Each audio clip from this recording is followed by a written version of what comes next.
ببرکتہ ان اللہ وملائکتہ یصلون علی النبی یا ایھا الذین آمنوا صلوا علیہ وسلموا تسلیما اللهم صل علی سیدنا محمد وعلی آلہ واصحابہ وازواجہ وذریاتہ واہل بیتہ اجمعین۔ جزاک اللہ، بہت بہت شکریہ جناب شامی صاحب آپ کا۔ اور جو مجھے سب سے زیادہ خوشی ہو رہی ہے یہاں آ کر وہ یہ دیکھ کر ہو رہی ہے کہ موسٹلی یہاں پر جو ہے وہ ینگسٹرس ہیں، اور یہ بہت بڑی بات ہے۔ گزشتہ 2 ماہ سے یہاں پر ہوں، لندن میں، برمنگھم میں اور مانچسٹر وغیرہ کئی جگہ پروگرام میں گیا ہوں، لیکن میں نے کہیں بھی ماشاء اللہ اتنے ینگسٹرس نہیں دیکھے۔ تو یہ بہت خوشی کی بات ہے کہ نوجوانوں کو جو ہے وہ جمع کرنا، اکٹھا کرنا، اور وہ بھی ذکر کی محفل کے لیے۔ بات تو میں کچھ اور کرنا چاہ رہا تھا، لیکن بچوں کو دیکھنے کے بعد جو ہے وہ تھوڑے سے کچھ تبدیلی کر رہا ہوں اپنے بیان میں، اور کچھ باتیں کرنا چاہتا ہوں بچوں سے کہ آپ اس دنیا کے اندر نعمت کسے سمجھتے ہیں؟ کہ دنیا میں سب سے بڑی نعمت کیا ہے نا؟ ہر آدمی کے لیے ایک الگ سوچ ہوگی۔ تو یقینی طور پر ہر آدمی الگ سوچتا ہوگا کہ میرے لیے ایک خاص نعمت ہے۔ تو آپ کیا سوچتے ہیں کہ آپ کے لیے خاص نعمت کیا ہے؟ کوئی جواب دے گا؟ نبی کے امتی ہوگا۔ بے شک یہ بھی ایک بہت بڑی نعمت ہے۔ اور اس کے علاوہ What do you think the greatest blessing that you have? Parents. صلاح، ایمان۔ یس، نعمت جو ہے دنیا میں سب سے بڑی بلیسنگ جو ہے حق سبحانہ و تعالیٰ کی طرف سے جو ہمیں ملی ہے، ٹھیک، وہ ہے ہدایت۔ کیوں کہ وہ ہدایت ہر ایک کو نہیں دیتا، ہدایت ہر ایک کو نہیں دیتا۔ سورہ فاتحہ میں جب ہم نے اس سے مانگی ہدایت، اہدنا الصراط المستقیم، تو اس نے کیا کہا؟ صراط الذین انعمت علیہم۔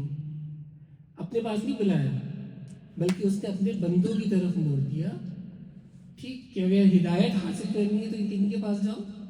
میرے انعام یافتہ بندوں کی طرف جاؤ۔ اب انعام یافتہ بندے کون ہیں؟ وہ اگلی صورت میں اللہ تعالیٰ فرماتا ہے کہ وہ کون ہیں؟ انبیاء ہیں، صدیقین ہیں، شہداء ہیں اور صالحین ہیں، ٹھیک۔ اب اس کی طرف سے ہدایت کا راستہ تو کھلا ہوا ہے، ہادی آ رہے ہیں، ان کی شکلیں مختلف ہیں، ٹھیک، لیکن باب نبوت جو ہے وہ باب نبوت جو ہے وہ بند ہو چکا ہے، لیکن ہدایت تو جاری ہے نا، ہادی موجود ہیں۔ تو ہادی کن کی صورت میں موجود ہے؟ صالحین کی صورت میں موجود ہے۔ ایسا ہے یا نہیں ہے؟ وہ جو صالحین کی صورت میں موجود ہیں، ان کو دوبارہ وہ آپ کے دماغ میں بٹھانے کے لیے آپ نے سورہ فاتحہ میں دعا مانگی کہ مجھے ہدایت عطا فرما، ٹھیک، اس کو نے آپ کو ایک ڈائریکشن دے دی کہ آپ جائیے ان کے پاس، میرے انعام یافتہ بندوں کی طرف۔ پھر اس نے دوبارہ ایک تیسری مرتبہ اتحیات میں جب ہم بیٹھتے ہیں اور اتحیات پڑھتے ہیں، ٹھیک، تو اتحیات میں ہم کیا پڑھتے ہیں؟ پڑھے گا کہ بچہ؟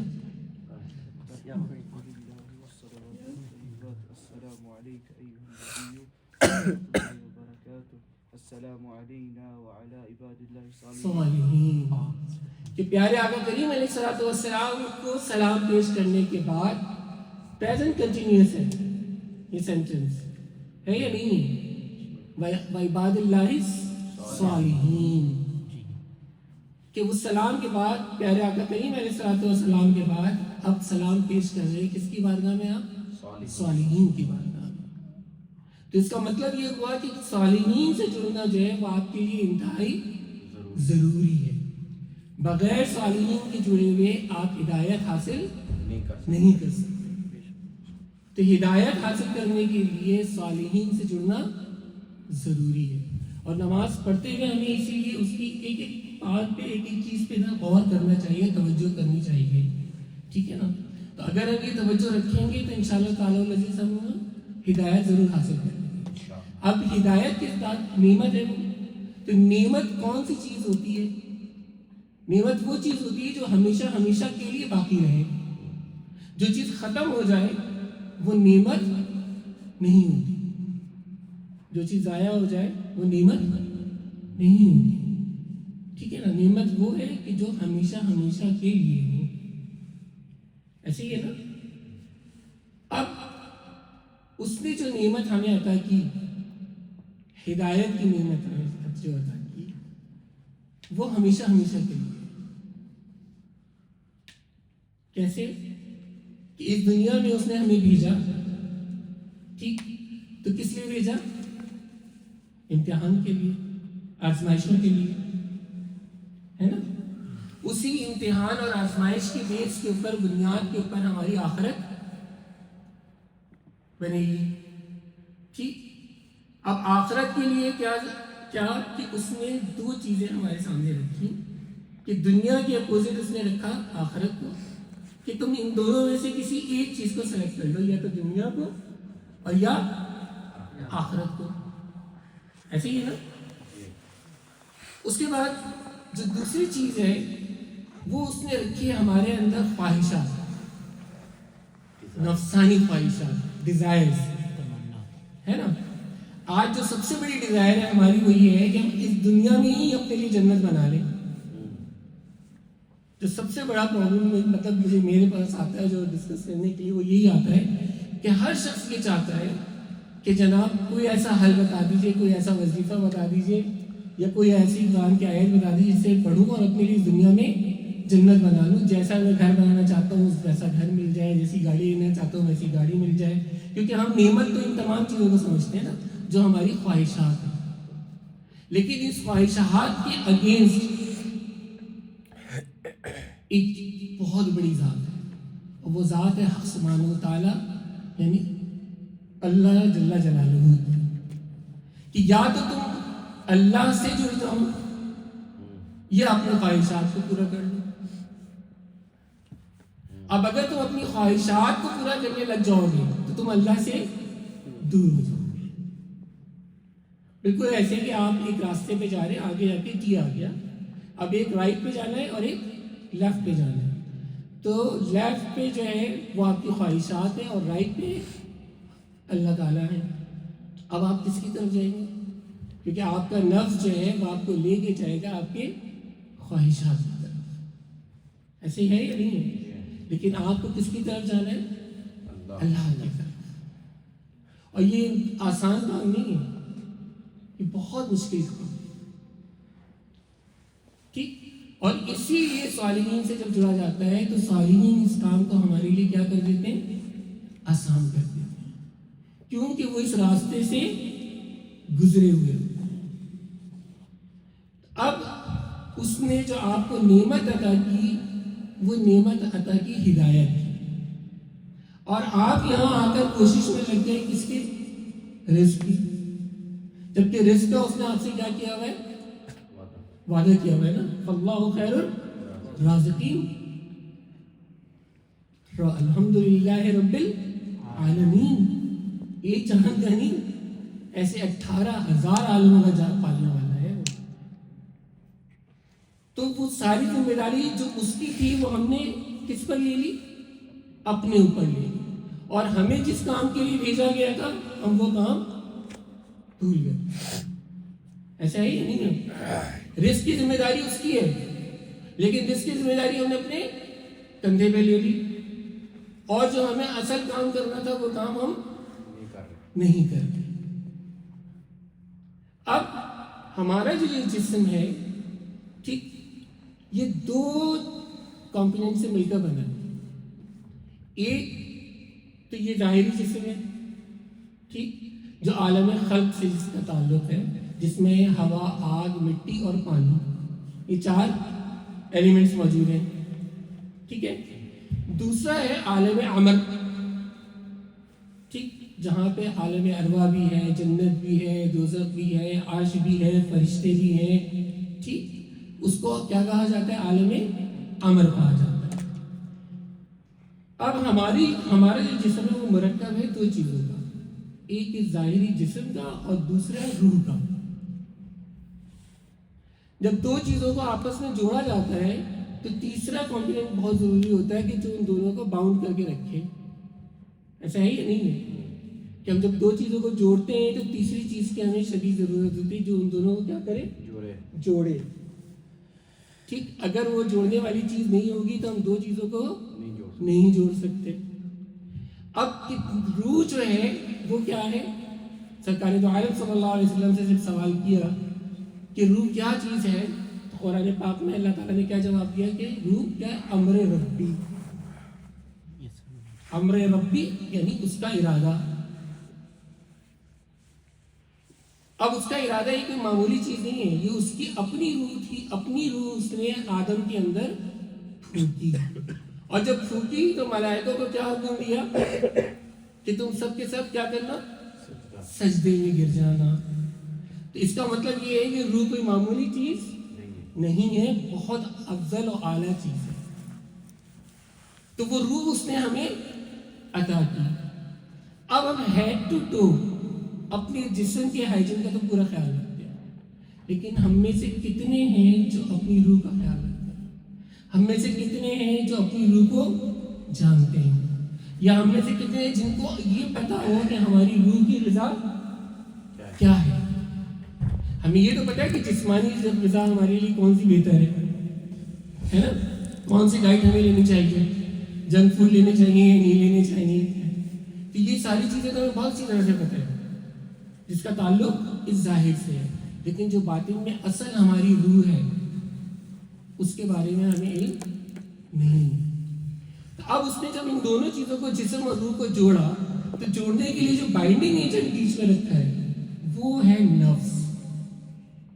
کیا ہے؟ نفس۔ اس کا ثبوت کیا ہے؟ اس کا ثبوت یہ ہے کہ پورے قرآن میں اس نے کہیں یہ نہیں کہا کہ تمہاری جسم کو موت آئے گی یا روح کو موت آئے گی۔ اس نے یہ کہا، فرمایا کہ کل نفس ذائقۃ الموت، کہ ہر نفس کو موت کا ذائقہ چکھنا ہے۔ تو ہوتا یہ ہے کہ جب آپ کے بیچ میں سے نفس کو نکال لیا جاتا ہے تو اس جسم کا تعلق عالم خلق سے ہے، چاہے ہوا، آگ، مٹی، پانی، آپ قبر میں دفنا دیجئے یا آگ میں جلا دیجئے یا پانی میں بہا دیجئے، کہیں بھی کر دیجئے، اس نے جانا انہی چار عناصر کے اندر ہے۔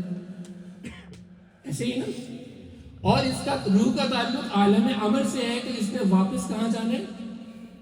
عالم امر کی طرف جانا ہے۔ تو باقی کس نے رہنا ہے؟ جسم نے رہنا ہے یا روح نے رہنا ہے؟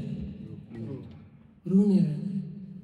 تو جب روح نے رہنا ہے تو ہم جو عبادات کرتے ہیں اس عبادات کی تھوڑا سا ٹائم 2-3 منٹ رہنے گا کہ ان عبادات کی 3 اقسام ہیں۔ پہلی ہے قولی۔ قولی مینس کہ جو ہم زبان سے کرتے ہیں، تقلیدی۔ ٹھیک، آپ نے جو کچھ شامل صاحب کو کرتے ہوئے دیکھا ویسے ہی آپ نے کر لیا۔ ٹھیک، دوسری ہے قلبی، بائی ہارٹ، دل سے، اور تیسری ہے روحی۔ اور ان تینوں کے مقامات جو ہیں وہ الگ الگ ہیں۔ اب ہم سب جو ہے مجھ سمیت ہم سب کی عادت کیا ہے کہ ہم تقلیدی یعنی زبان سے نماز ادا کرتے ہیں، اور اس لیے ہمارا ذہن منتشر ہوتا ہے۔ ہم میں سے کسی کے ذہن میں یہ نہیں ہوتا کہ ہم حق سبحانہ و تعالیٰ کے سامنے کھڑے اور ہم اسے نہیں دیکھ رہے تو کم از کم وہ ہمیں دیکھ رہا۔ ایسا ہی نہیں ہے۔ احسان کے لیے جو حدیث ہے بہت بڑی رفع جبریل کی، اس میں سرکار دو عالم صلی اللہ علیہ وسلم نے کیا فرمایا کہ کم از کم اتنا ہو کہ تمہارے ذہن میں یہ ہونا چاہیے کہ حق سبحانہ و تعالیٰ تمہیں دیکھ رہا ہے، لیکن ہمارے دلوں میں یہ گمان بھی پیدا نہیں ہوتا ہے،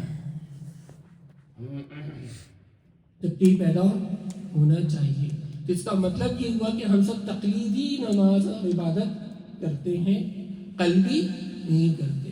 جب ہم قلبی کریں گے تو اس وقت ہماری کیفیت ایسی ہوگی جس کے لیے مولا کائنات نے فرمایا، مولا کائنات مولا علی مشکل درشاہ فرماتے کہ جب میرا دل چاہتا ہے کہ میں حق سبحانہ و تعالیٰ سے باتیں کروں تو میں نماز پڑھتا ہوں، اور جب دل چاہتا ہے کہ حق سبحانہ و تعالیٰ مجھ سے باتیں کرے تو میں کلام الہی کو پڑھتا ہوں۔ ایسے ہی ہے نا؟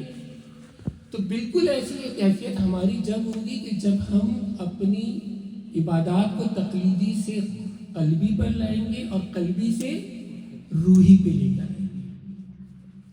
ٹھیک. اب اس کے لیے جب تک ہم اپنی روح کو غذا نہیں دیں گے ہماری روح جو ہے وہ پروان نہیں چڑھے گی, پرورش نہیں ہوگی اس کی, وہ سطح پر نہیں پہنچ سکتی. تو اس کی غذا کیا ہے؟ اس کی غذا ہے ذکر اللہ. ٹھیک. اور اس کو اس نے الگ سے سورہ مزمل میں واضح طور پہ بیان کر دیا, جہاں اللہ تعالیٰ نے تین احکامات دیے سورہ مزمل میں پیارے آقا کریم علیہ الصلوۃ والسلام کو. پہلا کیا دیا؟ قیام اللیل ہے نا, قم اللیل الا قلیلا, تہجد کے اندر قیام کیجیے.